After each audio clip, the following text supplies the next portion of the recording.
to the mic if you can. Okay. Yeah, do it. I'm gonna take it off. Yeah, when I'm speaking, I'm gonna take it off. You will take it off? Mhm. Okay.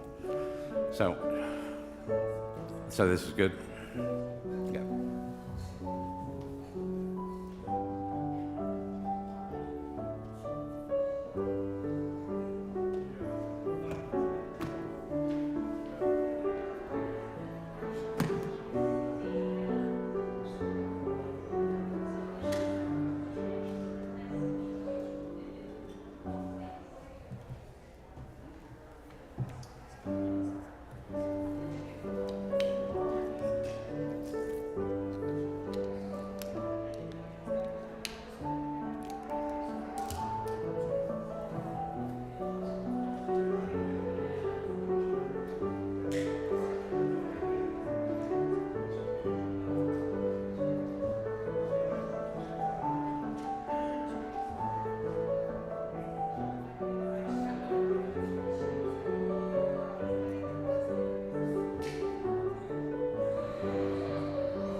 Good morning. Hey. All right.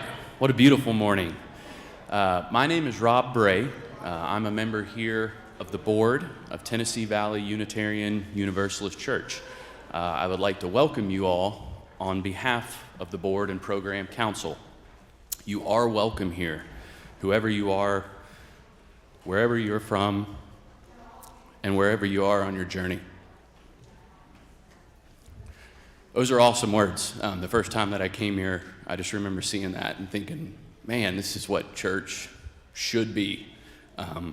So anyway, those are awesome words. I'll just read them again. You are welcome here, whoever you are, wherever you are from, and wherever you are on your journey. If you would like more information on TVUUC, just fill out the visitor's card that's in front of the chair or the pew in front of you, and put those in the collection plates as they'll be passed around during the service. Regarding COVID, good news.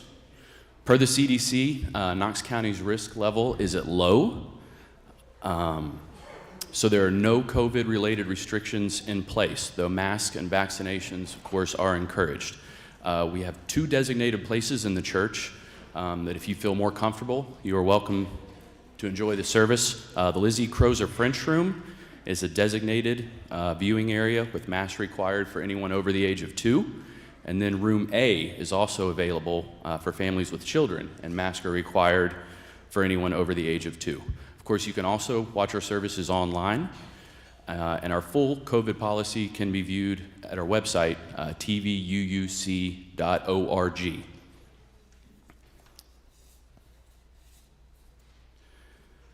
As we move forward together, please remember that we are each other's keepers. If you or your family are interested in our youth religious exploration programs, visit the education table in the lobby to answer any of your questions. We have a couple of announcements this morning. The first will be from Barbara Taylor regarding our upcoming auction, and the second will be from Catherine Farmer Loya with an important announcement and testimonial about the endowment fund.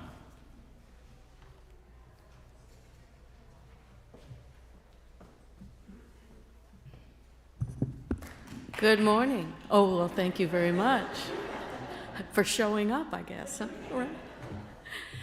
Okay, we are 2 weeks from closing the donations for the auction.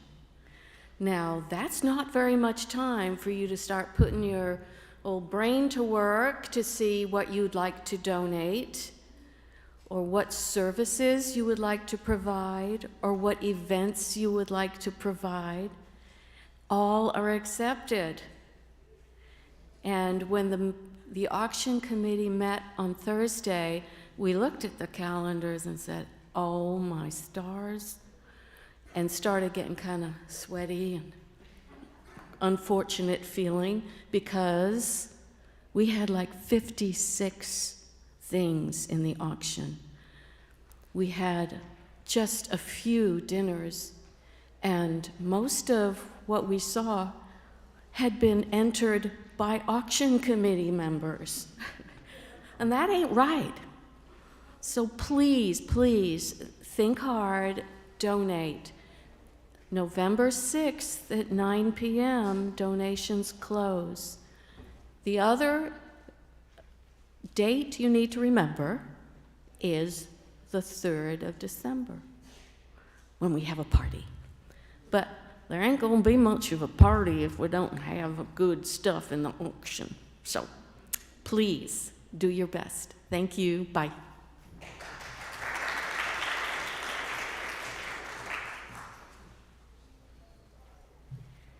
Good morning. I am Catherine Farmer Loya. I'm a staff member here at the church. I'm the director of religious education, and I'm really glad to have been invited by the endowment folks to speak this morning during what is our endowment month, where the endowment fund is being highlighted, to share specifically about a project that is very close to my heart that the endowment funded during the pandemic. We were able to renovate our nursery space and some of our outdoor play equipment. Now, the endowment fund is a really excellent place for donating dollars that make a direct, lasting impact on our TVUC community, because the endowment funds allow us to do projects that we cannot accomplish within the funds of our regular operating budget. And I will say the nursery space had not been updated, I believe, since the building was built. There is no carpet in any building, I would suggest, that needs more regular upkeep and care than the one that the babies crawl and drool and spit up and play on. And so to have wonderful new carpet and beautiful, cheerful painted walls, new furniture that is really safe and updated, and toys and equipment outside, it makes a big, big difference. And as of about 10 minutes ago when I stopped by, we had at least 3 children in the nursery this morning making use of that space. Every single Sunday we have young people there, and it was possible thanks to the endowment fund. And so I'm really grateful for that. I want you all to know that that is something that is actually making a difference right now today, as do many, all of the projects that the endowment fund chooses to fund. And there are new projects each year. So please consider donating to the endowment fund. It makes a big difference. Thank you.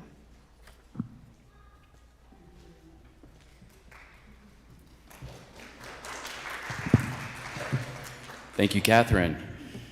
Please feel free and encouraged to join us for coffee and conversation after the service in the fellowship hall, or I suspect as gorgeous as it is today, out on the outdoor patio. Now please silence your cell phones or other electronic devices as we enter into worship.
Good morning.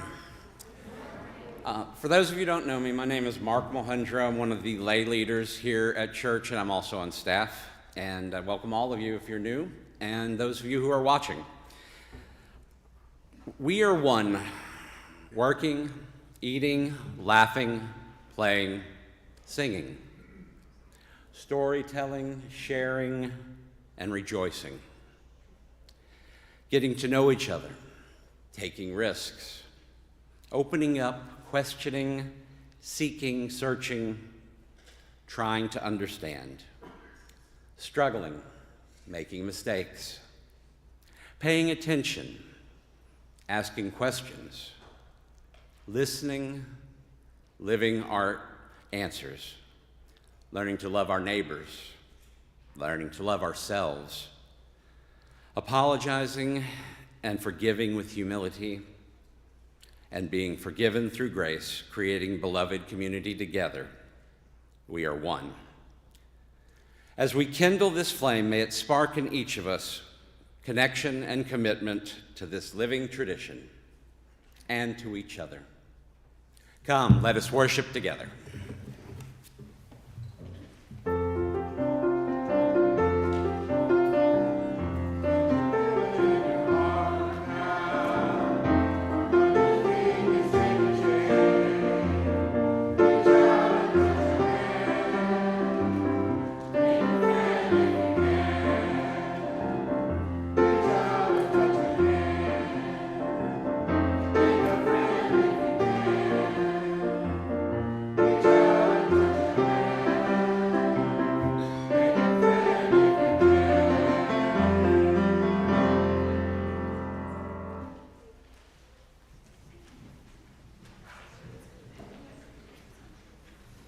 Good morning.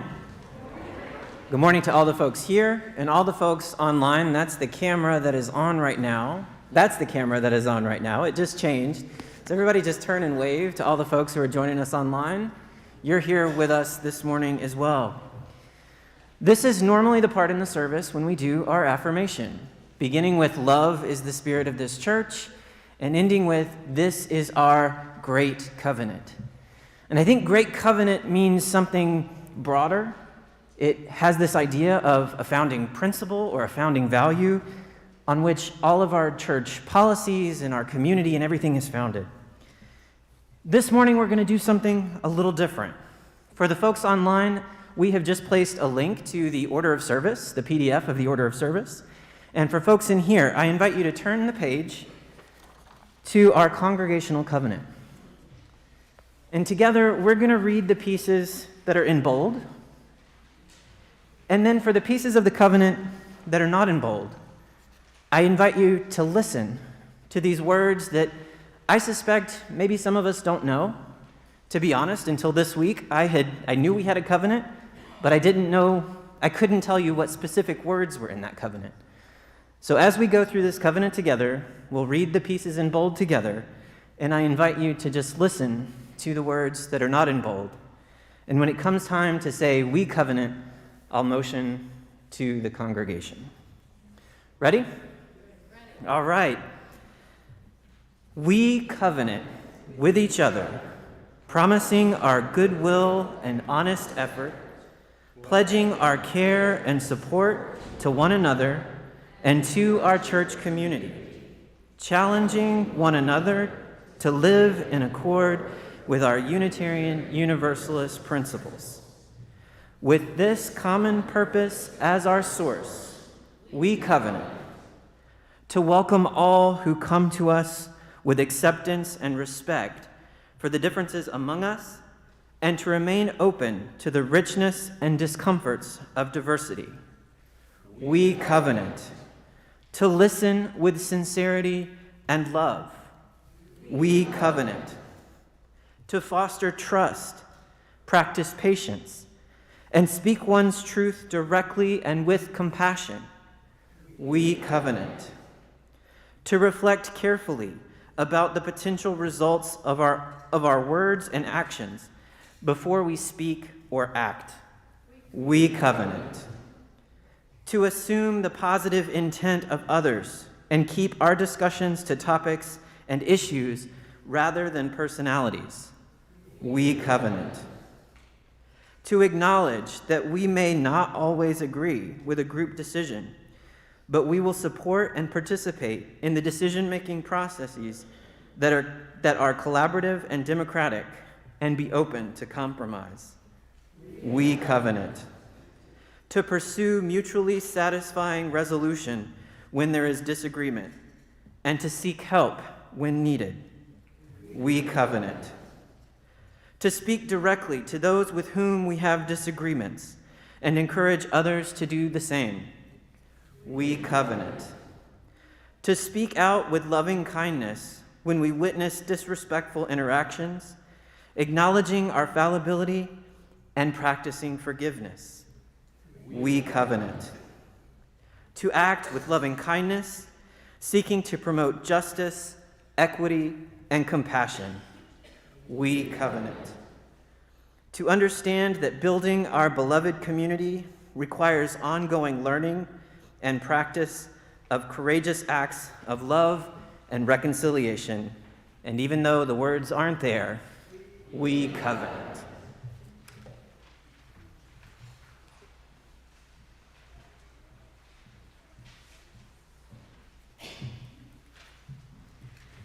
Good morning again. Today, rather than doing a story in quite the way that we usually do in our services, we are invited to join Unitarian Universalist congregations all over the continent in a kind of conversation. And so we're going to have a little bit of an activity to do together this morning. But first, I have a question. Where are we right now? In the service? I heard in church. Where are we?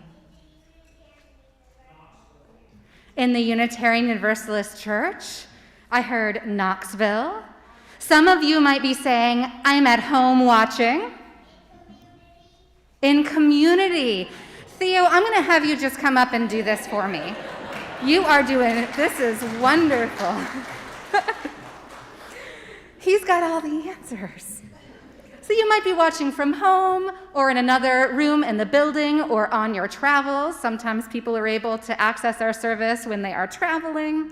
Or you might be right here with us in this sanctuary. And you might be somebody who has come here for years and years and years. If you think that you are somebody who that is resonant for you and your experience with this community, would you let us know? Somebody who's been here for years and years and years. If you're somebody who feels like you are pretty new here, yeah, you might have been coming for a little while. This might be the very first time you've stepped in this space or watched us online, or it might be something you've been engaged with in different ways for a good while, but you still feel like there are things that are new for you about it. Now, for those of us who've been here at least once before, or who've been here for a very long time, I want to imagine that somebody you are talking with wants to visit, but wants to know a little bit about this community first, and asks this question. So, what exactly do people do here? So what do we do here? What are some things? And what are some verbs? Let's focus. What are things that we do in this community? Any ideas? We work. We sing. We have church. What do we do here? Make food. Reflect. Eat food. If you are watching on Facebook or YouTube in a place where there are comments possible, you could comment in there some things that you can think of that we do here. Any other things that we do here? We listen, we learn, we serve our broader community, yeah. We care for each other. We be kind here, is that what I heard? We play. We grow food. That is a lot of things. Now, is that all the things that we do here? A lot of things we've said out loud and a lot of things that are happening that we haven't voiced. That is so many things and so many ideas about what we do when we gather in community, in this community. Now, you know, I really think that everybody is right. All of those things you've said are things that we do here. But I also think that it may well be that every one of those things that we do here, all the things we do here, are different ways to describe how we are learning and growing together. Now, I might have a predictable focus in my role, but in this community, we call our learning together in our UU religious community, we sometimes call it religious education or religious exploration. And there are a lot of UU communities are moving towards another term. They're using these days the term faith development. The idea that all we do, everything we do, we are learning and growing together. There's a religious educator named Maria Harris who talked about 3 kinds of curriculum. There's the explicit curriculum, which is what we teach, right? There is implicit curriculum, which is what we learn from what we see happening around us and the things that we're doing.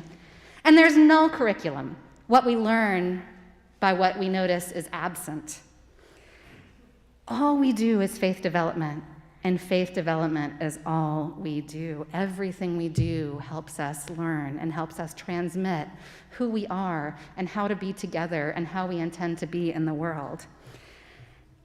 So we come together to do a lot of things, but one of the most important things I think that we do is to do that growing and learning, and that many of us come here seeking a way to develop personally and to make meaning in our lives. And there might be not a single thing we do together here that doesn't have some aspect of growing or learning. And so, I have a question for you. And now this is one we're actually not going to say out loud right now, okay? You might be inclined to shout it out the way we did before, but we are being invited because we want to hear what everybody actually thinks, what comes up for you when I ask this next question. Instead of saying it out loud, there are 2 ways to respond to this question I'm going to ask that we've been invited to do along with UUs all over the place. You might have noticed, some of you might have looked through your order of service. If you have your order of service here, those of us who are here in the sanctuary, and you turn to the last open page, you might see a QR code right here with a little dinosaur in the middle of it. And you can use, if you have a smartphone and know how to scan a QR code, that will take you to where to respond. Or you might see a Post-it note on the back of your service, your order of service, and that is a place where you can write down, I'm going to ask a question, and we're looking for 1 to 3 words in response, okay, either at this code, and I have not forgot those of you who are watching from home or another space. Maybe you can see this QR code, or you can go, it is tinyurl.com/TVUUClearn. Okay, so are you ready for the question? The question is, what, in your estimation, what do you think is the most important thing we learn or teach in this congregation? What is the most important thing we learn here? 1 to 3 words. So if you would respond either online at this code or this link, or on your Post-it, or if you are watching on Facebook or YouTube, you can put your responses in the comments and we will capture those later. It's going to be added to what UUs all over the place are saying, and we're going to hear, I'm going to submit the ones that come in on paper or in the comments, and in a little while we're going to hear the response for our congregation. What do we, right here in this church, think are the most important things that we are coming together to learn or to teach? So I appreciate your indulging me with this today. After you've done your submitting, after our time, you can share with one another later on what you said, but we will get the results for our whole community. And if you have written on a Post-it here with us this morning, in a moment as we are heading out, as the religious exploration participants are heading out to our RE spaces, if you would hold yours up high and maybe pass it down to the end of your row if you're in the middle, I bet we have some helpers who would be happy to collect them on the way out, and I will get them as we go, all right? So what do we teach or learn in this church? I suspect there may be just as many things that we teach and we learn as there are things that we do here. And we are really excited to hear what are the most important ways that we come together to grow and develop. So thank you. And again, if you have a Post-it note you want to have added to the collection, hold it up and we will ask for anybody who would like to help who's coming out to grab it and bring it out. And we are now going to sing our learners and leaders out with our recessional. Thank you.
Good morning.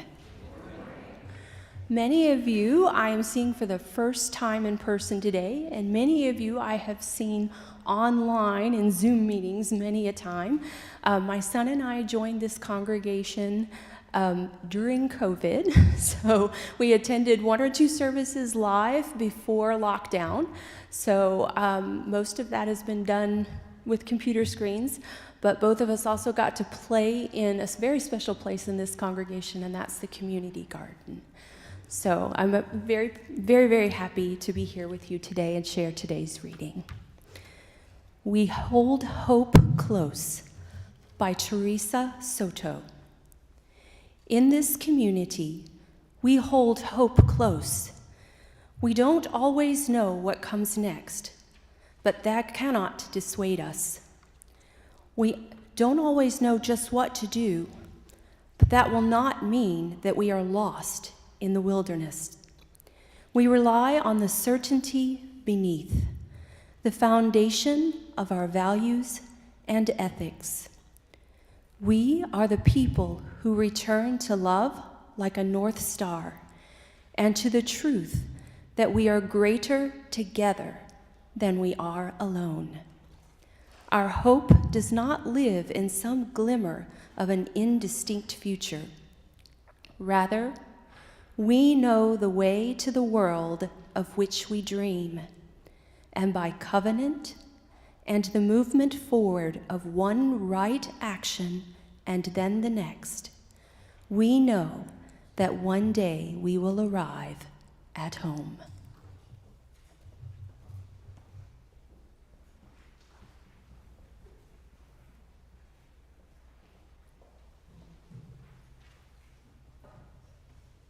You can stay seated to sing along with Building Bridges at 10:23 in your hymnal.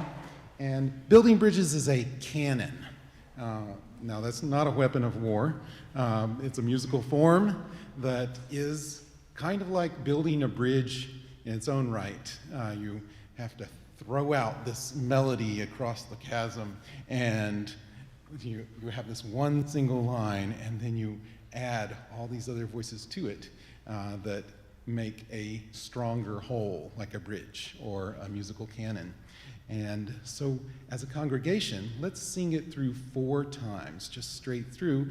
But as we're singing it through, the choir will add the canon around us.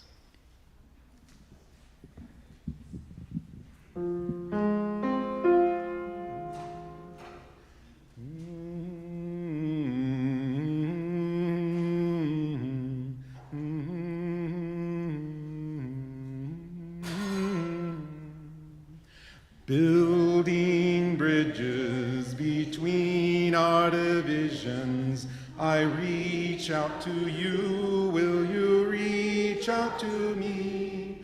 With all of our voices and all of our visions, friends, we should make such sweet harmony. Building bridges between our divisions, reach out to you, will you reach out to me? All of our voices and all of our visions, friends, we could make such sweet harmony. Building bridges between our divisions, I reach out to you, will you reach out to me? With all of our voices and all of our visions, friends, we could make such sweet harmony. Building bridges between our divisions, I reach out to you, will you reach out to me? All of our voices and all of our visions, friends, we could make such sweet harmony.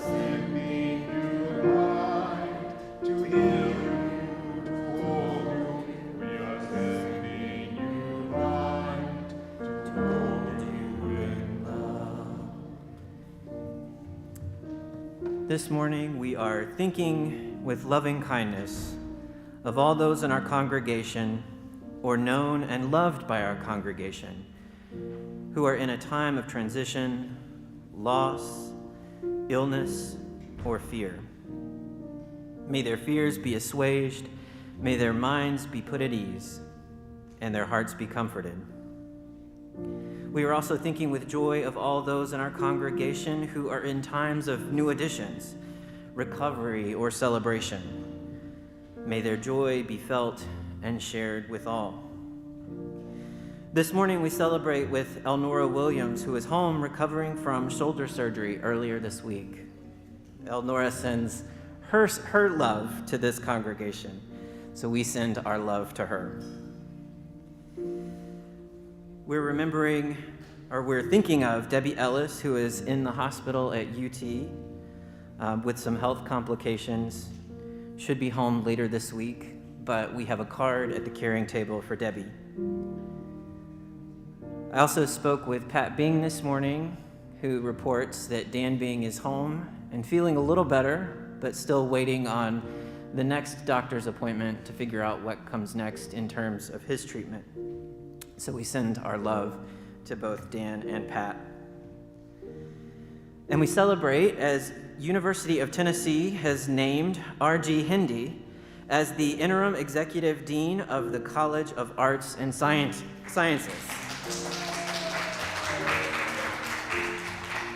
He will lead the college through a 2-year major restructuring process, and we wish RJ well. And as always, we are mindful of all the joys, concerns, milestones, and remembrances that are left in our hearts but are unspoken.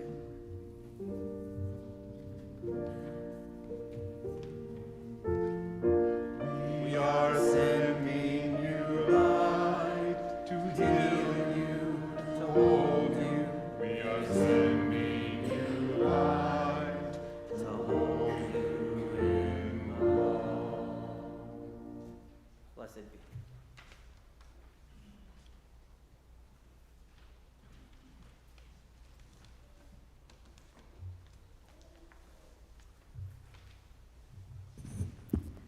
Good morning. Thanks, John, for being here with us. It's always good to have you back in our building.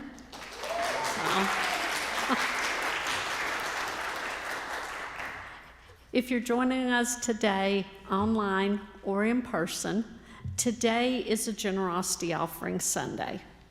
What that means is that 100% of your contribution goes into the general operating fund of TVUUC. That helps us to do things like buy coffee, pay for paper towels, keep our lights and heat on, all of those kind of things. So if you would like to contribute to our Generosity Sunday offering, you can do that by placing checks or cash in the offering baskets that will be passed here in a few minutes. You can give online by texting to the number 73256, type in TVUUC and the amount that you would like to give, or you can also just use the Give button if you are watching online that is usually on the side or below your screen. Right now, David Asbury is going to come and give us a little bit of information about our offertory and also our choir, and then after that, ushers will pass offering baskets. Please give generously. This song I'm about to play as a piano solo is also an SATB choral piece, which we're planning to sing as a congregation in 2 weeks. And I am going to have practice tracks available for anybody who wants to practice at home and feel comfortable joining in on parts with the choir in 2 weeks.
might you be wondering why I'm carrying balloons? This is to be, why am I carrying a balloon? Well, this is meant to be a consistent visual between my announcement, and the balloons will also be present at a very special table after the service. Did you know that it has been 1,096 days since we have had a church-wide party? 1,096 days since we have had a church-wide party. So, next Sunday is what? It's the church party. It's the potluck. It's the homecoming. It's the time when we bring our favorite dishes to all join together, be one community with friends, neighbors, and all of us to bring, again, goodie dishes that you get to sign up for at the table after the service, and please come and do so. Look for the balloons. Barbara Lamb will be behind there taking all of your suggestions of things to bring, and we really, really are excited to see each of you at our party next Sunday. Thank you very much.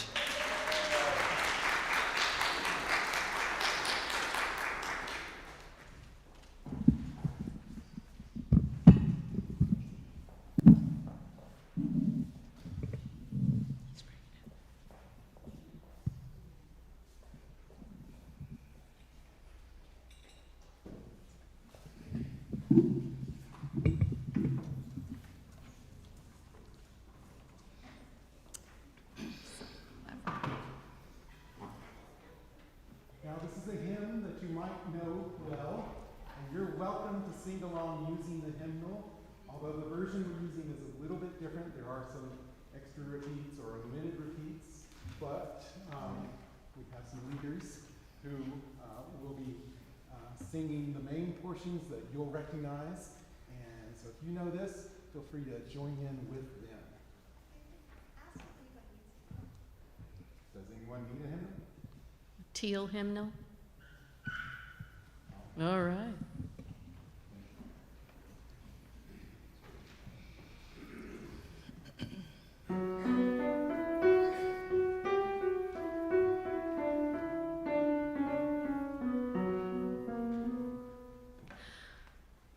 For each child that's born, a morning star rises and sings to the universe who we are. For each child that's born, a morning star rises and sings to the universe who we are. For each child that's born, a morning star rises and sings to the universe who we are. For each child that's born, a morning star rises and sings to the universe who we are. We are our grandmother's prayers, and we are our grandfather's dreamings. We are the breath of our ancestors. We are the Spirit of God. We are mothers of courage and fathers of time. We are daughters of dust and the sons of great visions. We're sisters of mercy and brothers of love. We are lovers of life and the builders of nations. We're seekers of truth and keepers of faith. We are makers of peace and the wisdom of ages. We are our grandmother's prayers, and we are our grandfather's dreamings. We are the breath of our ancestors. We are the Spirit of God. For each child that's born, a morning star rises and sings to the universe who we are. For each child that's born, a morning star rises and sings to the universe who we are. For each child that's born, a morning star rises and sings to the universe who we are. For each child that's born, a morning star rises and sings to the universe who we are.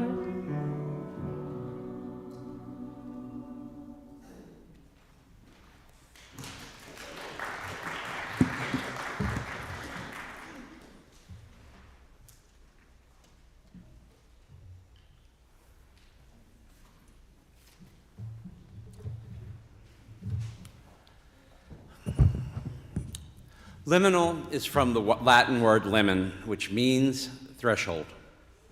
A liminal space is the time between what was and what's next. It's a place of transition, a time of waiting and not knowing the future. Often, when we are in liminal spaces, we have the feeling of just being on the verge of something. There are plenty of examples of physical spaces that feel liminal. Crossroads, stairwells, elevators, empty sanctuary. There are also spaces of liminality in our mental states and situations. Most people feel completely overwhelmed and confused when going through a major change. It can feel raw, vulnerable, and uncertain. However, some of life's most turbulent moments are where the best and most enduring transformation can occur. Tennessee Valley Unitarian Universalist Church is in a liminal space. For 2.5 years we've been dealing with COVID. It has changed and challenged us, and we don't know exactly what our future is going to be. Also, TVUUC is waiting for what's next as the Unitarian Universalist Association's Article 2 Study Commission reviews our principles and purpose. That is, reviews who we are as a denomination. The outcome from this review hopefully will be the blueprint of what guides us into the future. There will be more on this later. We continue to live in times of transition and change. So much is in flux. The COVID-19 pandemic upended our lives, our communities, and the world. It made clear the devastating and deadly impacts of long-standing racial and economic disparities. The ongoing losses and threats from climate change, growing authoritarian movements, and the rolling back of fundamental human rights, these all present tremendous challenges for our lives, our children, and for our future. Our theology and values as Unitarian Universalists is needed. The 2+ years of COVID were definitely a liminal time for me. It felt like a pause, a time out of space, a space out of time, a suspension of normality and daily life. It was a time of uncertainty and fear. I had to discover new ways of doing everyday activities. I'm immunocompromised, so there was a lot of fear, and it was scared because I didn't know what would happen if I got it. Luckily, I won't, because we still don't know what happens exactly when an immunocompromised person gets it. We were isolated from loved ones, friends and family members, passed or became very sick. The current total of deaths in the U.S. is 1,092,031. In the world, 6,577,790. The pandemic's isolation was very hard for me as an extrovert. I know it was hard for all of us. I had a lot of time with just my cat as company. I got up close with my personal demons. My depression, my PTSD from the transplant that I had, long-time fears and loneliness. It was one of my dark nights of the soul.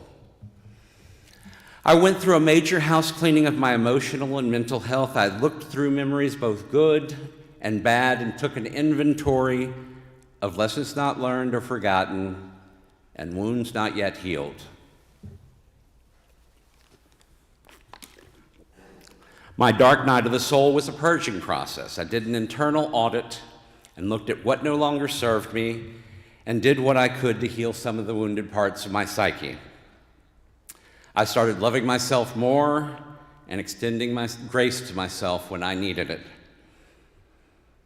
I still have a lot of emotional baggage, and my chronic depression and PTSD didn't magically disappear, but I worked through a lot of it during that great big pause. I also developed new ways of coping during this time. I had regular check-ins with two very close friends who I feel closer to now than I did at the beginning of the pandemic. Zoom was a lifesaver. I got reconnected with college friends. I deepened my connection to Source through meditation and other spiritual practices. Cooking became one of my spiritual practices, and I learned a lot of new recipes, and I'll share those at future potlucks. TVUUC was also in a liminal space during this time, and to a certain extent, it still is. The building wasn't open physically for almost 2 years. We are still getting used to being around each other. Some of our members and friends are not here anymore for various reasons. We are hoping and praying that the worst of the pandemic is over as we continue to find our way forward. We are trying new ways of doing community and church, while also restarting programs and groups that were on hiatus during the pandemic. We will make mistakes, and when we do, let's never stop trying and also learn from them as we journey together. How will we as a church respond to the challenges that our city, state, nation, and world face? How will we be involved in a future that may get worse before it gets better? Our Unitarian Universalist faith challenges us to change the world and build the beloved community. The world needs hope and love right now. Let's not hide our light under a bushel. To quote Unitarian Universalist Association President Reverend Susan Frederick Gray in 2018. Our Universalist ancestors didn't believe in hell, except for the ones we create here in this life. What would it mean to show up in the places where suffering and violence, persecution and inhumanity prevail, and to bring an active, powerful form of love that affirms dignity, liberation, and peace?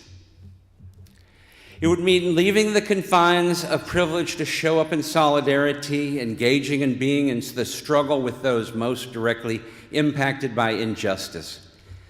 It means siding with refugees and children criminalized and jailed. It means ending police violence. It means showing up against anti-Muslim and anti-Semitic policies and rhetoric. It means showing up and standing with the LGBT community, and it means showing up with our sisters in the streets and in the voting booth to recognize the dignity and integrity of women's lives, bodies, and choices. Answering this deeper call of our theology and mission is the quality that ensures our congregations and communities are not mere social clubs, but real agents of moral and spiritual change. We are at a threshold moment for our denomination. We will consider new articulations of our Article 2 bylaws, including our principles and purpose. And we will soon elect a new president of the UUA. These are decisions that will shape who we are and how we respond and grow through these times. These changes offer us possibilities for becoming more connected, courageous, inclusive, generous, and continuing on our journey of becoming beloved community.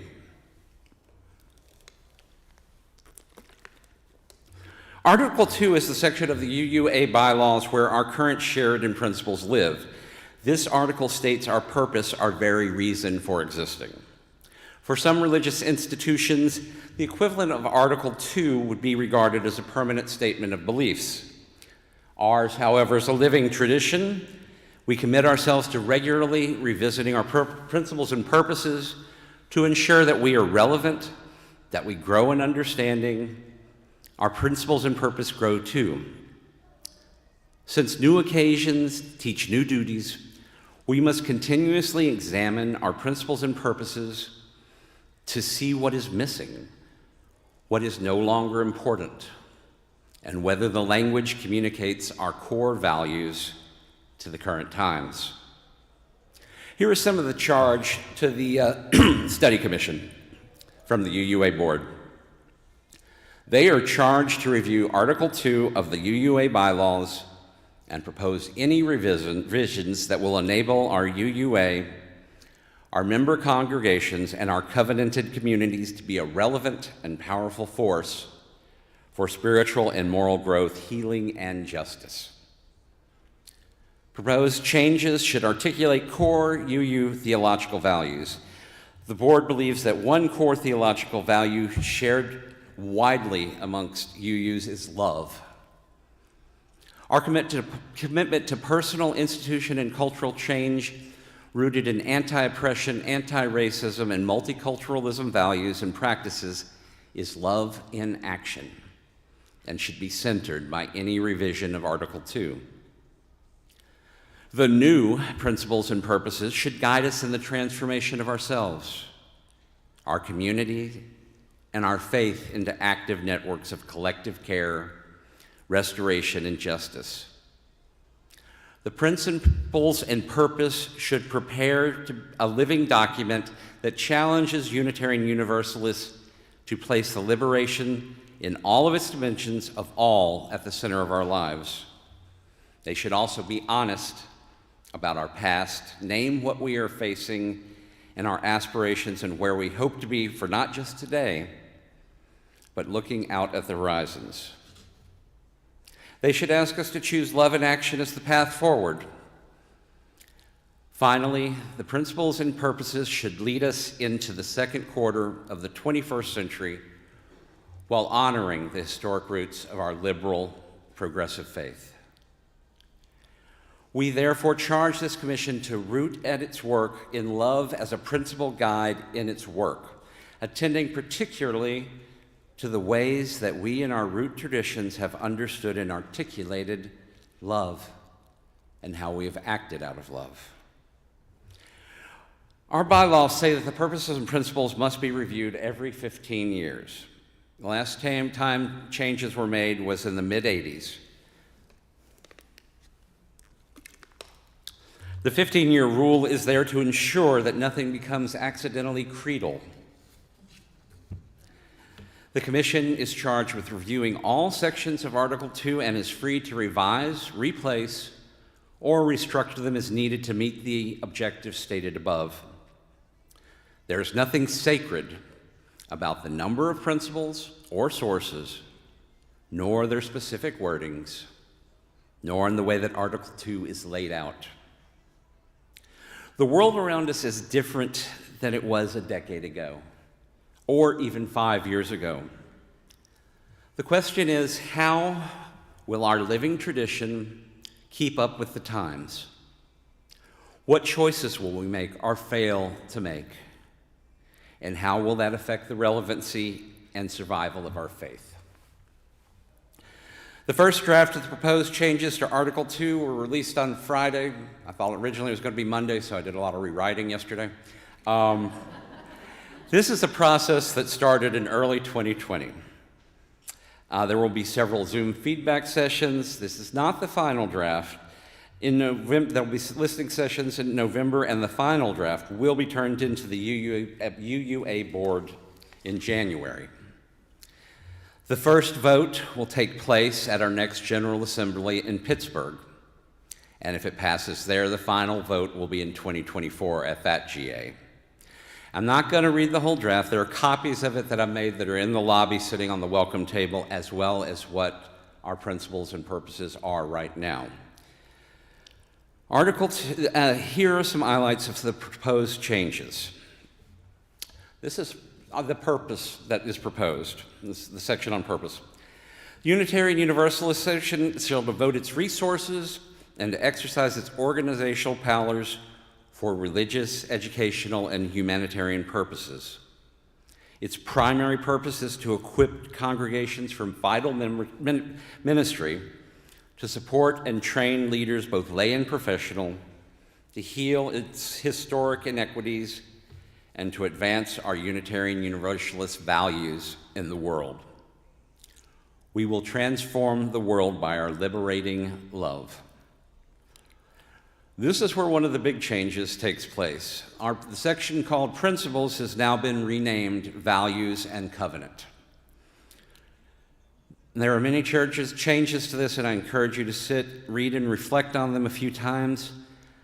After reading them, I firmly believe that all of our principles, including the 8th, live within these shared values. Love is the enduring force that holds us together.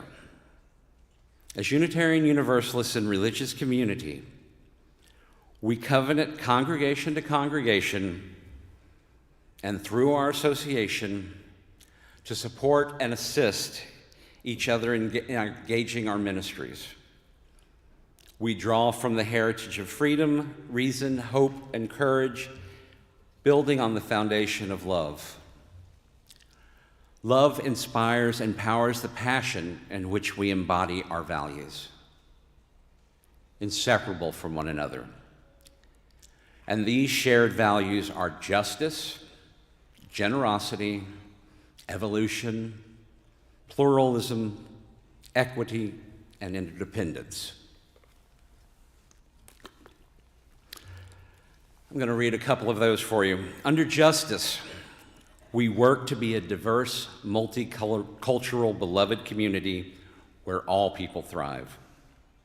We covenant to dismantle racism and all forms of oppression within individuals and our institutions.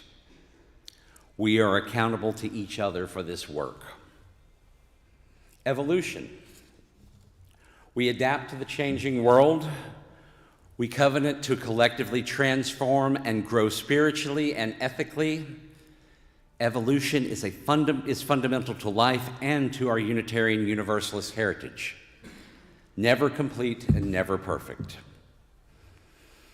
And finally, interdependence. We honor the sacred independent web of all existence. With humility, we understand our place in the web. We covenant to care and respect the earth and all beings by fostering relationships of mutuality. We work to repair the bonds we have broken.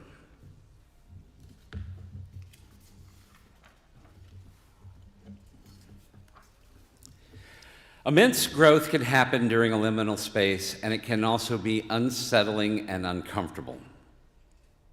Our faith is a living tradition, and it is meant to evolve. I invite you, as you leave this space this morning, to reflect on how the next chapter of who we are as a church and denomination will be written. Growth demands release and letting something new emerge. What needs letting go and what has sustaining power? What do we leave behind and what do we bring into a future that is unknown? The journey may get messy and off track at times, and we won't agree all the time, and all of that is okay. I covenant to walk with you in love through liminal spaces and crossing these thresholds that are in front of us, and I hope you will walk it with me in love as well. And I'll finish with a reading from the Reverend Dana Worsnup. We need not think alike to love alike, wrote 16th century Unitarian Francis David. Speaking of our faith, people often say they have found a community of like-minded people. I know what they're getting at, and I know that they aren't getting it right.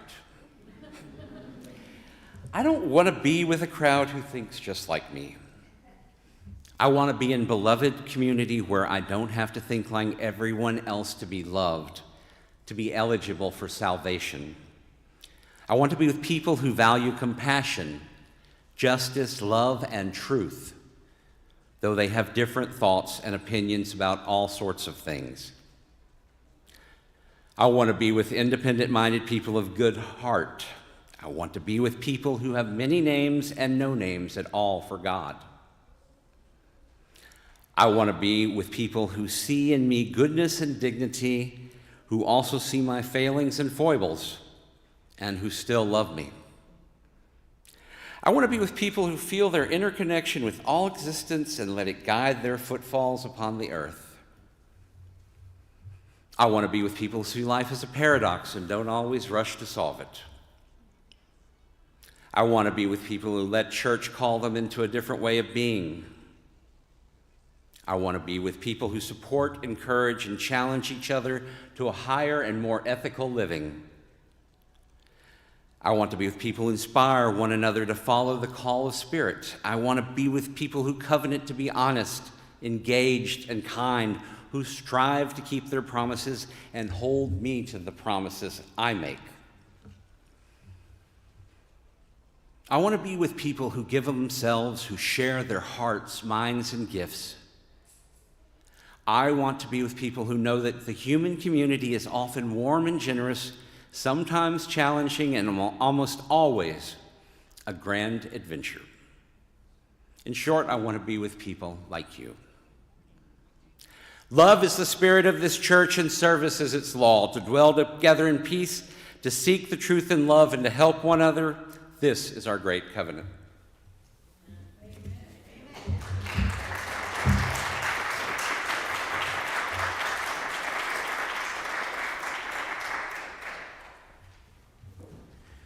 Singing a cappella is a kind of musical liminal space, and we've probably all felt some of that discomfort today, and I'd like to give you one more chance to feel that discomfort and feel the liminal space with your voices. So as we sing this hymn, let's sing verses 1, 2, and 3, and make verse 2 a cappella. And please rise in body or spirit to sing number 298.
Prophetic Church, the world awaits your liberating ministry.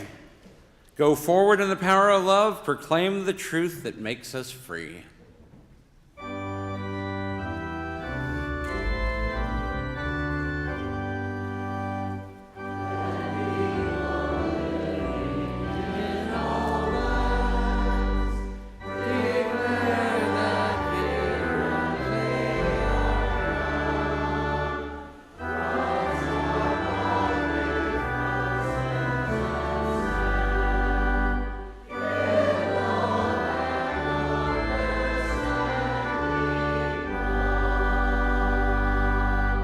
And as your last act of worship, turn and greet your neighbor.